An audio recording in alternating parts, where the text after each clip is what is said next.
vulnerable, or maybe someone that we love is vulnerable. It's kind of like, well, we can handle everything ourselves. However, when you can kind of take that step, the family unit, for the majority of all of us, has the strongest impact on us. So therefore, that's why family therapy is so important, especially whether it's children or adults, because you're going to be, if you have some things that are going on in your life, it doesn't just affect you. It affects every single person who comes in contact with you in various ways. But not only that, especially when we're dealing with children, I believe it's important, if we're working with the child one-on-one, the mother or father or guardian, they need to be involved in that process as well, because we want them to be able to reinforce some of the things that we're working on. Because, you know, parents or guardians and family members, we love each other. That's how we're able to grow. When one person is down, we're all down. You know, we're only as strong as our weakest link. So it's up to us to work together to uplift that person and to help them achieve those goals. And on the other side, we want to ensure that they're accountable for those goals that they have set for themselves. What is the age group do you start as far as with coming to your service? Okay, we start at age 4 years old. Now, there are other types of places who specialize. It's a very unique specialty that are able to deal with children younger than 4 years old. But that's our starting point for all services. And we really don't have a maximum age. We have people in a geriatric population. We work with just a broad span and spectrum of the different age brackets. However, I will say the majority of the people that we serve are under the age of 18. When dealing with a child at such a young age, how do you get that child to really, you know, to come out, to open up, especially when they're talking about possibly something that happened between them and their family member or something like that? Right. One of the biggest things, and this with anything, you have to be able to build rapport. However, with a child as young as 4, 5, 6 years old, you know, we do something called play therapy. We'll sit down with them, we'll get off the couch and everything, we'll lay on the floor with them, we'll draw pictures, we'll play games, we'll sing songs. We may ask, well, you know, Paul, why don't you sing me a song of just some things that are going on? Why don't you draw some pictures and everything? How is this going on with you? And then the children, through the things that they're expressing, that's how you can start to open up the lines of communication to ask them more detailed questions about whatever it is that's going on with them. And it's highly, highly, highly effective. Every type of program that we do when we're working with our consumers, everything has to be evidence-based, which means there has been a track record showing substantial progress using those different types of techniques. And that's why it's very important for our licensed professionals to ensure that they stay current with their continuing education. You have a therapeutic relationship with teachers, court counselors, social workers, healthcare providers, and faith leaders, and many more. Why is it important to be a relationship with those groups of individuals? It's very important because we believe it takes a village to raise a child, whether it's a child or adult or whatever. With that being said, we live in a community. In that community, there's various different parts that these individuals come in contact with. And in these various parts of someone that's very important in that individual's life, then all of us need to be on the same page. Because it defeats the purpose if you're working with us doing one thing and you're working with someone else doing another thing. They can kind of like you're bumping heads. We want everybody to come together as one, whose sole purpose is to ensure that this individual is able to maximize their full potential. I know I keep saying that, but for me, that's everything. Maximize that full potential.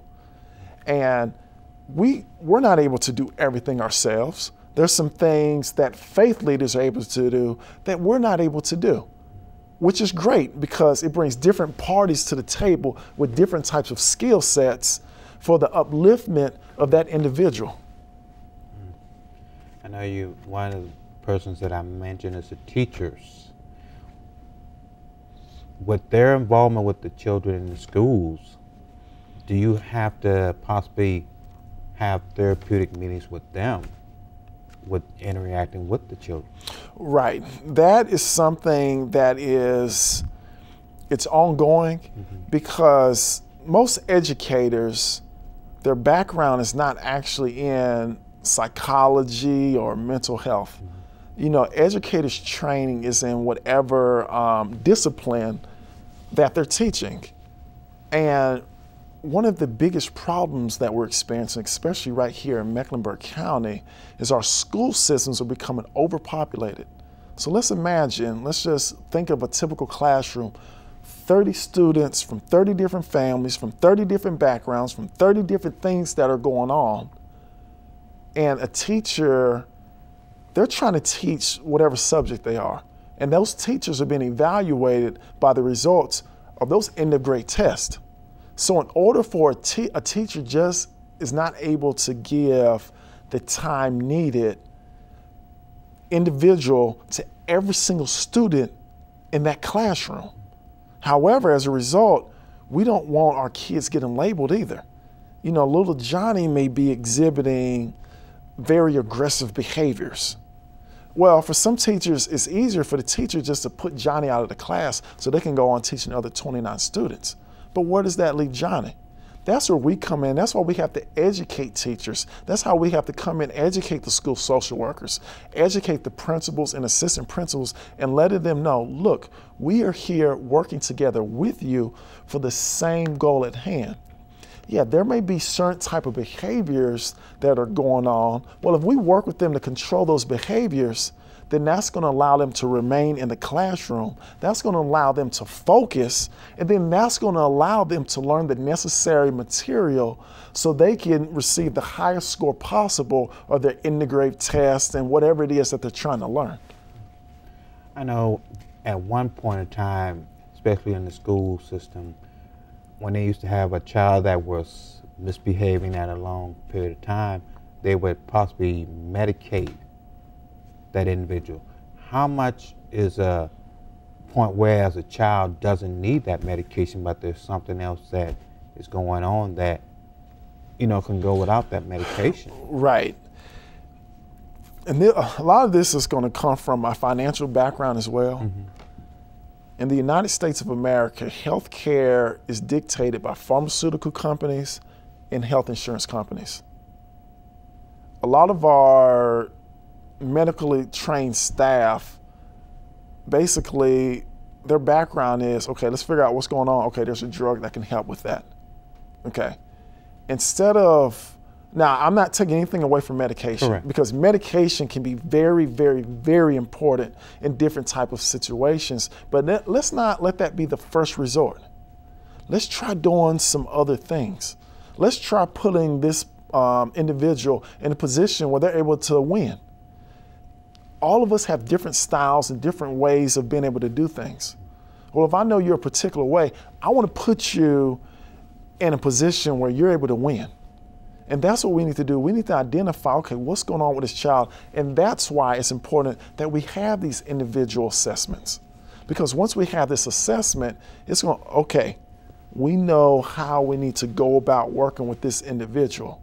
And by being able to do that, we're able to see, okay, how are they progressing towards their treatment plan? There's only, really, there's only two things that are going to happen. Nothing for me ever stays the same. You're either going to progress or regress. Well, if we see you progressing towards that goal, let's keep doing what we're doing. If we see you regressing, we need to try something different. So that's the process and methodology that we use at New Horizon Community Services before we may refer them to our medical director or maybe to another psychiatrist to kind of do an evaluation to see if there may be some necessary medications for this individual. When choosing a mental health service, why is it so important to make sure the qualification of the staff so that you know that you're receiving the best possible care? And how does that relate to New Horizon? I know you have an outstanding service. Right. First of all, what we do is we have a very extensive interview process, because as far as checking their credentials, that's really easy to do. It's really just a background check, then we request transcripts, and then we request references. Okay. What that means to me is, from an academic perspective, you know exactly what you're doing. Basically, you're able to read a book, you're able to interpret that, you're able to take a test, you're able to pass it. That's fine. What I want to know, what about you as an individual? Are you going to be able to relate with our population? Are you comfortable with working with our population? Do you have experience with working with our population? These are the type of things that we really want to know, because it's not like, you know, the good thing about math or science, it's either right or it's wrong. You could be behind a computer, do whatever you need to do, and you're going to have some data and it's going to be great. We're dealing with human beings. Every single human being is different. It's no right or wrong.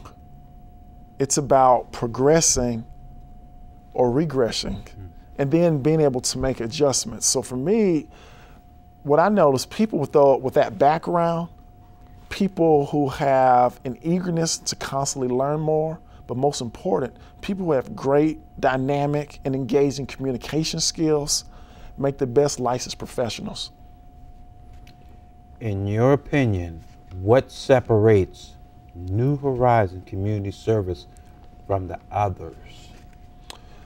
In my opinion, we have a standard of excellence. And basically what that standard of excellence means is we go far and beyond to ensure that we're going to remove the stigma of mental health from our community. You know, another thing that we do is we constantly believe in continuing education. I myself, I write a check for every single person who's with us more than part-time for you to go get your continuing education. But that's not enough. When you get your continuing education, you come back to us and we have meetings in which you help educate all clinical staff on what you've been learning, because it's that whole group concept. I'm a stickler on documentation standards. We want to ensure that whatever's going on, we're able to document it in a clear, concise manner. Another thing that we do is we talk to the people that we serve. We want to ensure that the people we serve feel like they are making progress towards their goals. You're running short on time, Okay. sir. If someone wants to get in contact with you, how would they go about doing that? Okay, you can go to our website, which is www.newhorizon-cs.com, or you can call us at our office, 704-206-1270. Mr. Talib, I really appreciate you coming on the show, and I wish you'd come back some more and talk some more about the mental health situation, because that's a big issue that we have in our community. Definitely. It'll be my pleasure. Thank you, sir. Thank you, sir. Thank you very much. Ladies and gentlemen, thank you for watching this show. You can catch the show on YouTube, Facebook, and Twitter. You be encouraged. Thank you.